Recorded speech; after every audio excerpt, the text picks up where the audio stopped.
जय हिंद। इससे पहले हम लोग हाई कोर्ट के बारे में पढ़ चुके थे। आज हम लोग किसके बारे में पढ़ेंगे? डिस्ट्रिक्ट कोर्ट के बारे में। तो चलिए स्टार्ट करते हैं डिस्ट्रिक्ट कोर्ट। तो समझिए, देखिए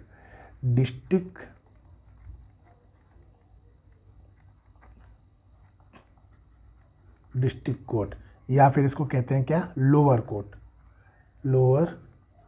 कोर्ट, डिस्ट्रिक्ट कोर्ट या लोअर कोर्ट। और देखिए इसको हिंदी में क्या कहते हैं? तो इसको हिंदी में कहते हैं जिला न्यायालय, या फिर लोअर कोर्ट मतलब निचली अदालत। क्या है? निचली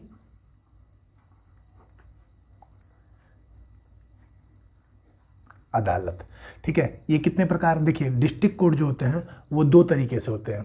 दो तरीके से कौन कौन से? एक जो आपका दीवानी मुकदमा होता है, एक क्या होता है? फौजदारी मुकदमा।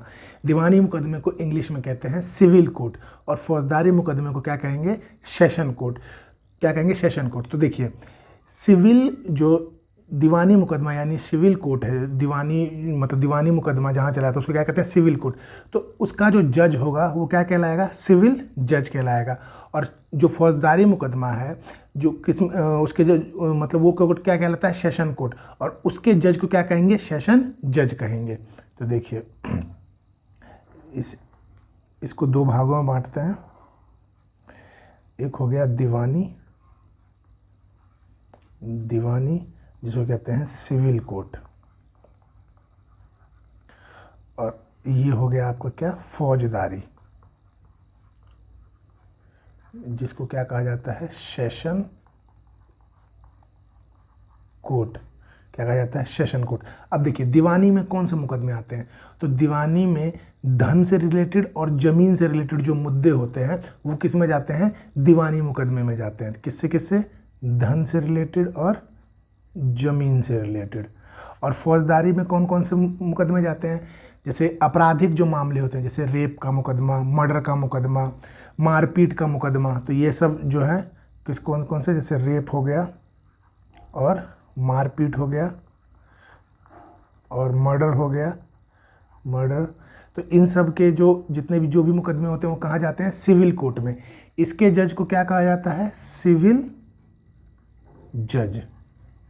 जज। और इसके जज को क्या कहा जाता है? सेशन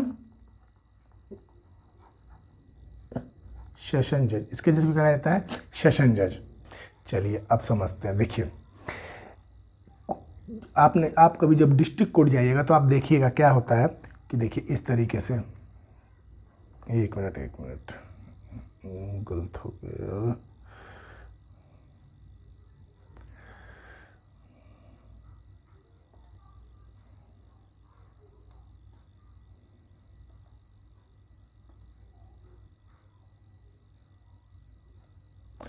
देखिए जब कभी आप डिस्ट्रिक्ट कोर्ट जाइएगा तो वहाँ पे आप देखिएगा कि जैसे मान लीजिए ये डिस्ट्रिक्ट कोर्ट की बिल्डिंग है, ठीक है। और इस बिल्डिंग में देखिए 5 6 7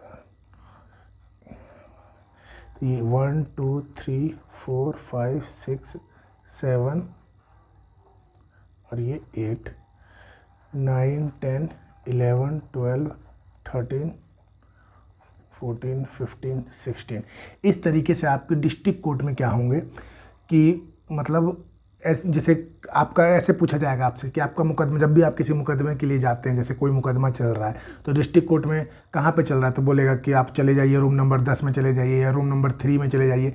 तो इस तरह से डिस्ट्रिक्ट कोर्ट में क्या है? रूम बाइज रूम बटे हुए हैं। उसमें होता क्या है कि देखिए जो आधे हिस्से हैं,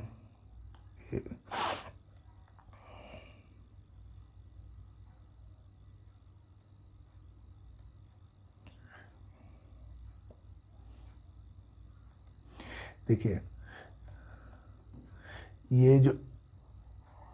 ये आधे हिस्से हो गए और इधर के आधे हिस्से हो गए,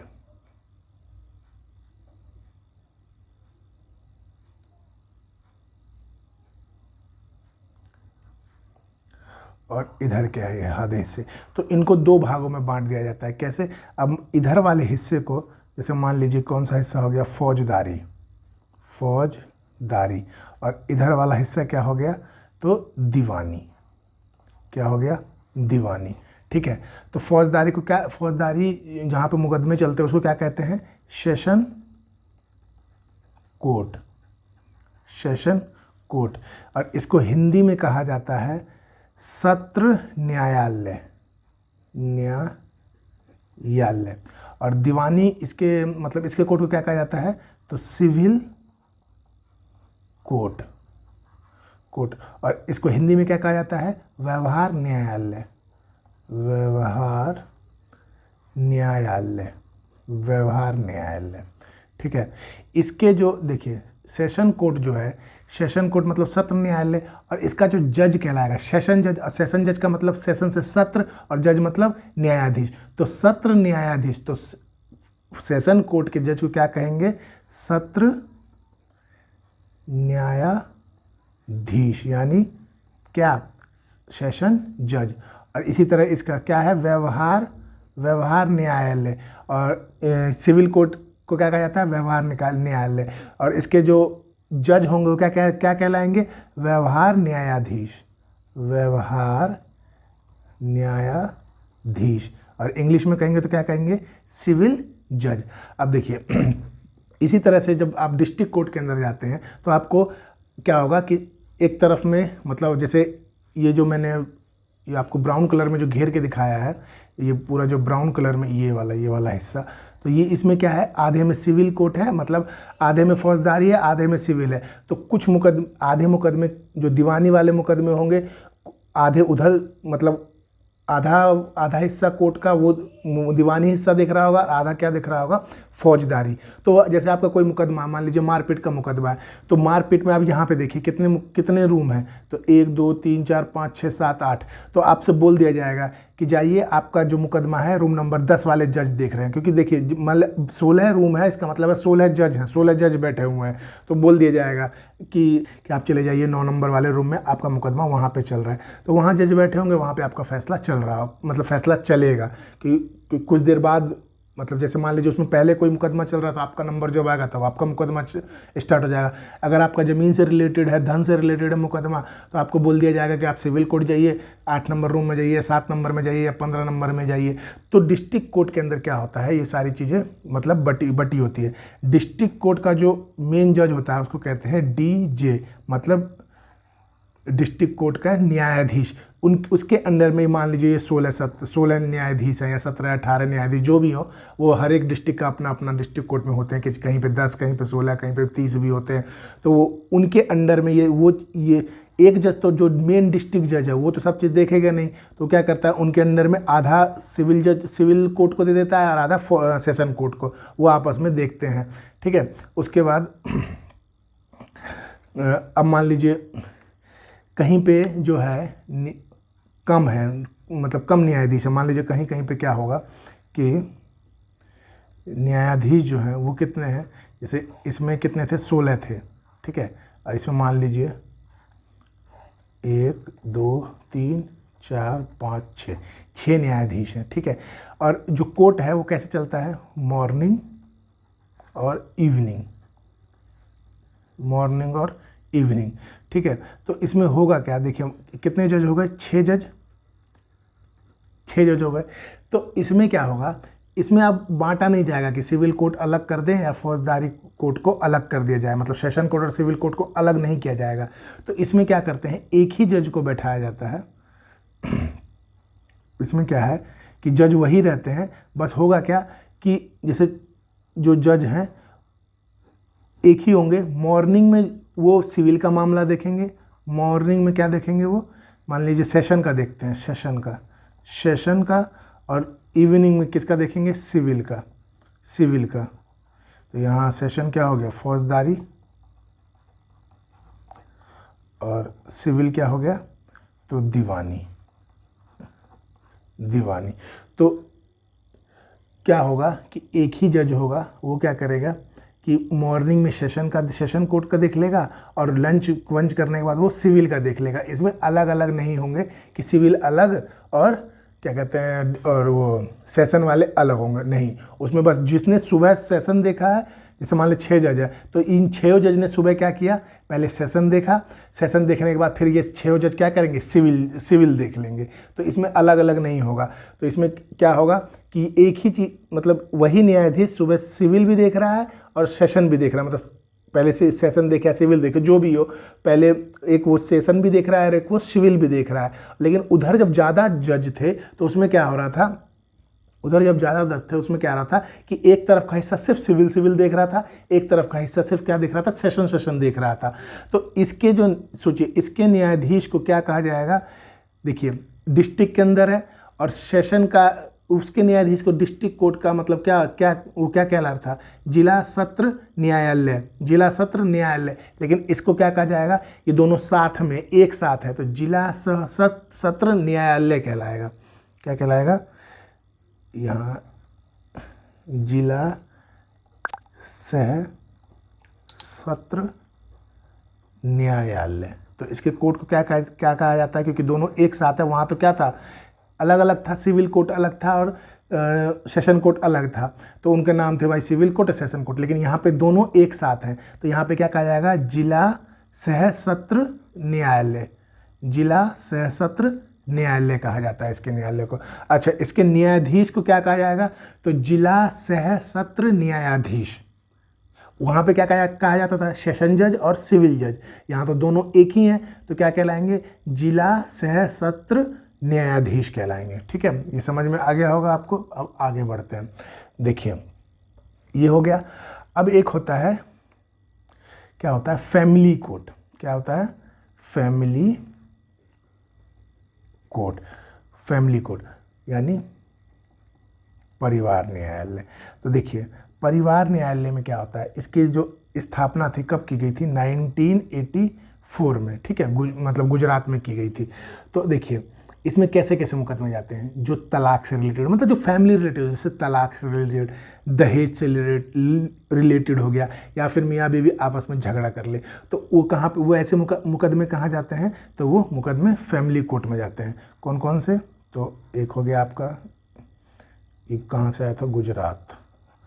तो एक हो गया आपका तलाक से रिलेटेड, एक हो गया दहेज से रिलेटेड, और एक हो गया क्या, लड़ाई झगड़ा, जो मियाँ बीवी के आपस में जो झगड़े हो जाते हैं, या आपस में भाई भाई के झगड़े हो गए, तो फैमिली कोर्ट जा सकते हैं। लेकिन देखिए, जो सिविल कोर्ट था उसमें आपको सज़ा कभी नहीं होगी, उसमें क्या होगा, जुर्माना लगता है। लेकिन जो सेशन कोर्ट है उसमें आपको जुर्माना भी लग सकता है और आपको सज़ा भी हो सकती है। लेकिन जब भी सज़ा होगी, वो सज़ा कौन देगा, सेशन कोर्ट देगा। लेकिन जो सिविल कोर्ट में, उसमें आपको हमेशा जुर्माना लगेगा। जैसे कि आपने मान लीजिए कि किसी के घर का किराया नहीं दिया, आप वहाँ पे 20 साल 25 साल 10 साल से रह रहे हैं, आपने किराया नहीं दिया, तो आप, ये वाला मुकदमा पैसे से रिलेटेड है, वो मुकदमा कहाँ जाएगा, सिविल कोर्ट में जाएगा। तो वहाँ पे जज अपना जो भी फैसला सुनाएंगे, वो कह देंगे कि ठीक है, आपका जो मतलब आपका जो किराया है वो आप इन्हें दे दीजिए। तो मान लीजिए 10,000 किराया है, तो उस पर थोड़ा सा जो भी जुर्माना लगा दे, 2,000 5,000, तो टोटल मिला के 12-15 हज़ार दे दीजिए, तो आपका मतलब आपका केस ख़त्म हो जाएगा। तो वो उन्होंने जुर्माना लगाया। लेकिन अब क्या हुआ कि आपने उस पर केस किया पैसे से रिलेटेड का, तो उसमें जुर्माना लगा दिया और उसने वो जुर्माना दिया नहीं, और आपने क्या कर दिया, उसे मार पीट दिया। अब क्या जाएगा, अब वो जो मुकदमा है वो कहाँ उठ के चला जाएगा, फौजदारी मुकदमे, मतलब सेशन कोर्ट में। वहाँ पे फिर आपका जो भी केस लड़ा जाएगा, अगर आप अपराधी साबित हुए तो आपको हो सकता है जुर्माना भी दे, या फिर हो सकता है कि जुर्माना के साथ साथ आपको सज़ा भी दे दी जाए कि बोला आपने इसका हाथ पांव तोड़ दिया है तो 2 लाख ही अलग दीजिए और आपको 3 साल की अलग सज़ा होगी। तो ये दोनों भी हो सकते हैं, या फिर आपको जुर्माना दे के छोड़ दिया जा सकता है, या फिर आपको सीधे सज़ा दी जा सकती है। लेकिन सिविल कोर्ट में आपको कभी भी सज़ा नहीं होगी, सिर्फ क्या होगा, जुर्माना होगा। क्या होगा, सिर्फ जुर्माना होगा। और जो फैमिली से रिलेटेड मुद्दे हैं वो कहाँ जाएंगे, तो वो फैमिली कोर्ट में जाएंगे। ठीक है, चलिए अब आगे बढ़ते हैं। फैमिली कोर्ट हो गया, और एक होता है आपका पब्लिक कोर्ट। पब्लिक कोर्ट, इसको हिंदी में कहते हैं लोक अदालत। तो लोक अदालत में होता क्या है, मेनली इसमें सिर्फ समझौते कराए जाते हैं। क्या होता है, समझौता। तो अब देखिए समझौता कैसा, जैसे मान लीजिए आपका कोई मुकदमा है हाई कोर्ट में, जैसे मान लीजिए पड़ोसी आपस में लड़ मार लिए, ठीक है, लड़ लिया आप किसी चीज़ को लेके कि ये इसने मेरी ज़मीन हड़प ली है, या फिर क्या कहते हैं ये मेरे घर में रह रहा है, किराया नहीं दे रहा है, तो आप लोगों का मुकदमा चला गया, ठीक है। लेकिन मुकदमा का आपका मतलब सुनवाई बहुत दिनों से अटका है, 5 से, मान ले दोनों भाई में ज़मीन को लेकर विवाद चल रहा है, और दोनों भाइयों ने कहा कि एक ने कहा मेरा हिस्सा इतना होना चाहिए, एक ने कहा मेरा हिस्सा इतना होना चाहिए, लेकिन दोनों कह रहे नहीं मेरा इतना होना चाहिए, वो दोनों अड़े हुए हैं और ज़मीन का फैसला नहीं हो पा रहा है। तो एक भाई ने जाके सिविल कोर्ट में केस कर दिया। केस करने के बाद क्या हुआ कि वो केस 7-8 साल से चलता जा रहा है। अब दोनों भाई सोच रहे हैं यार इतना लंबा केस कौन लड़ेगा, क्या कब तक जाएंगे। तो दोनों ने क्या किया कि चल यार आपस में फ़ैसला कर लेते हैं कि इतनी ज़मीन है, ये वाली तू रख ले, ये वाली मैं रख लूँ। दोनों ने फैसला किया कि ऐसे से फिर ये क्या करेंगे, पब्लिक कोर्ट में जाएंगे कि सर हमारा मुकदमा हाई कोर्ट या सुप्रीम कोर्ट जहाँ भी चल रहा है, हम वहाँ से केस वापस लेना चाहते हैं, हम आपस में समझौता करके एग्रीमेंट करके हम यहाँ लोक अदालत में सुलझाना चाहते हैं। तो हो जाएगा, आपसे एक एग्रीमेंट पे साइन करा जाएगा और जैसे जैसे आपने बंटवारे की बात की वैसे वैसे हो जाएगी, आपसे साइन लिया जाएगा और आपका मामला सुलझ जाएगा। इसके बाद आप जब एक बार लोक अदालत में मामला सुलझ गया, लोक अदालत से निपट गया, तो आप कभी भी फिर उस मामले को लेकर सुप्रीम कोर्ट या हाई कोर्ट नहीं जा सकते। एक बार लोक अदालत के फैसले के बाद आप इसको ना तो चुनौती सुप्रीम कोर्ट में दे सकते हैं, ना ही हाई कोर्ट में, और आप दीजिएगा भी कैसे, क्यों, क्योंकि ये समझौते से रिलेटेड था। तो दोनों ने म्यूचुअल किया होगा ना, दोनों ने आपस में समझौता किया होगा, तभी तो आप लोक अदालत गए थे। साल में एक बार आपके अपने कोर्ट में लोक अदालत बैठती है, तो वहाँ पर जब भी कभी लोक अदालत की बात आए तो आप लोक अदालत जा सकते हैं। चलिए अब आगे समझते हैं। ये हो गया फैमिली, कौन कौन से कोर्ट पढ़ लिए हमने।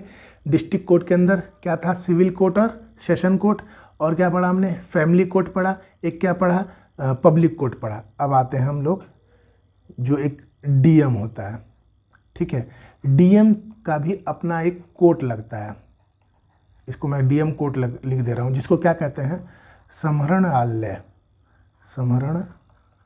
समरणालय, ठीक है। देखिए एक्चुअल में होता है कि जिसको कलेक्ट्रेट भी कहते हैं, कलेक्टर, ठीक है।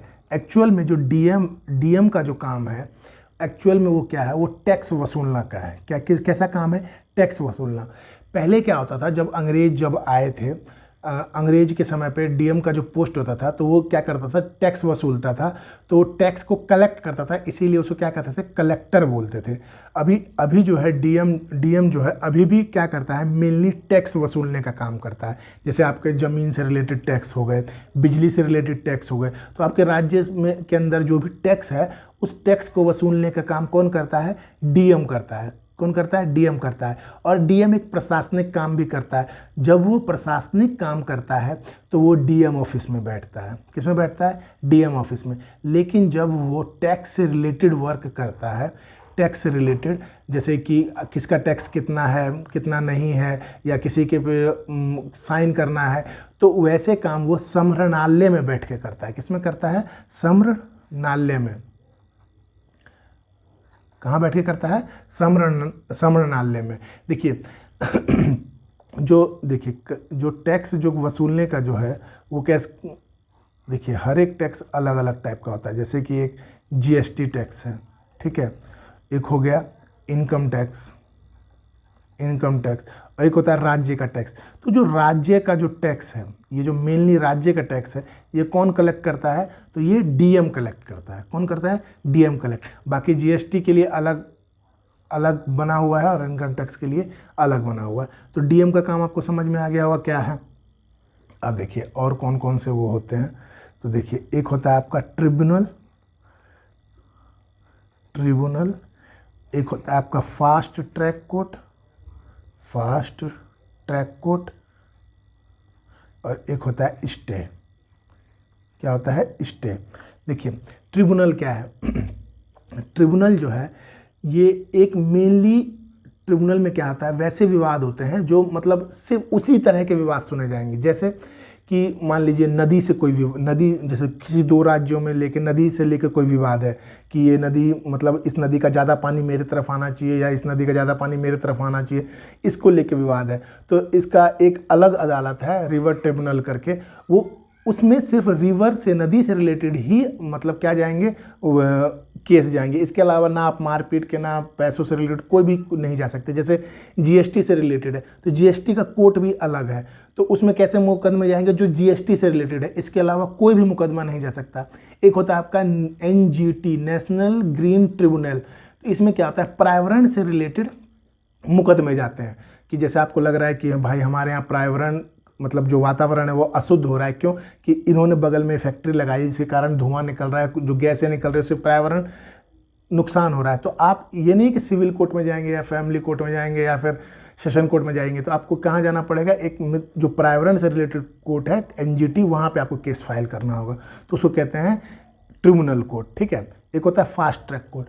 फास्ट ट्रैक कोर्ट एक्चुअल में ऐसा कोर्ट है जो मतलब इमरजेंसी में, मतलब जल्द से केस को निपटाने के लिए बनाया जाता है, जो मतलब विशेष कर है कि इसको जल्दी से जल्दी निपटा दिया जाना चाहिए। आपने फास्ट ट्रैक कोर्ट के बारे में बहुत बार न्यूज़ में भी सुना होगा कि इसके लिए मतलब इस मुकदमे के लिए फास्ट ट्रैक कोर्ट का निर्माण किया गया है, क्योंकि वो एक ऐसा मुद्दा था कि इस मुद्दे को जल्दी से जल्दी सुलझा लेना चाहिए। तो 4-5 मेंबर की कमेटी बन के क्या होता है, एक कोर्ट का निर्माण कर दिया जाता है। ऐसा वही जज होते हैं, ऐसा नहीं कोई अलग से जज आते हैं, वही जज होते हैं। बस ये है कि उस केस की सुनवाई जल्द से जल्द की जाती है।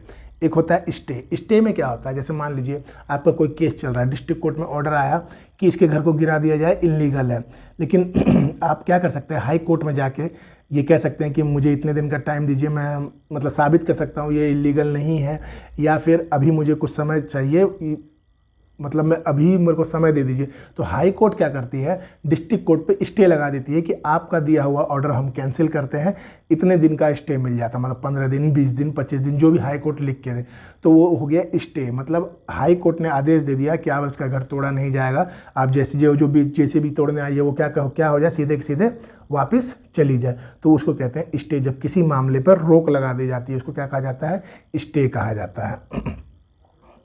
तो आपको समझ में आ गए होंगे कि कोर्ट किस तरह के हैं।